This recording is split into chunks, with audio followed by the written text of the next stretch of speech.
नमस्ते दोस्तों, मैं आज्ञा सिंह चैनल में आप लोग को नमस्ते करती हूँ। मैं अच्छी हूँ, आशा करती हूँ आप लोग भी अच्छे होंगे, स्वस्थ होंगे, मस्त होंगे, अपने कामों में व्यस्त होंगे। मैं आप लोग के सामने बेटा का तिलक का गीत गा रही हूँ। पसंद है तो लाइक कीजिएगा, सब्सक्राइब कीजिएगा।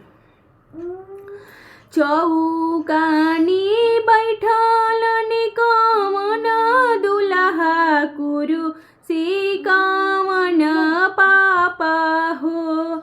चौकानी बैठल अंजन दुल्हा कुरुसी कमन पापा हो। नजर घुमावेलन अंजन दुल्हा पापा उनकर जानी गइलन हो।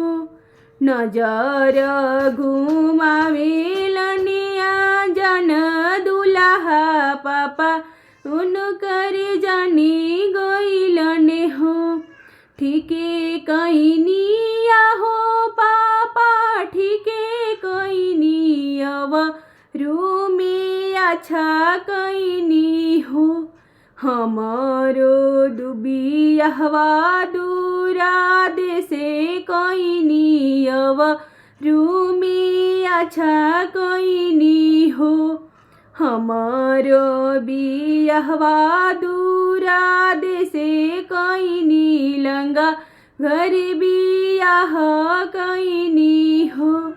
हमारो बियहवा दूरा देसे कइनी लुचा घर बियाह कइनी हो। चौकानी बैठलन कमन दुल्हा कुरुसी कमन पापा हो। नजर घुमावेलन कमन दुल्हा चाचा उनकर जानी गइलन हो।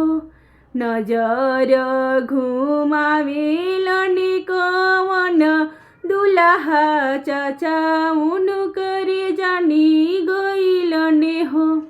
ठीके कइनिया हो चाचा, ठीके कइनी अब रूमे अच्छा कइनी हो। हमारो बियहवा दूरा देसे कइनी लंगा घर बियाह कइनी हो।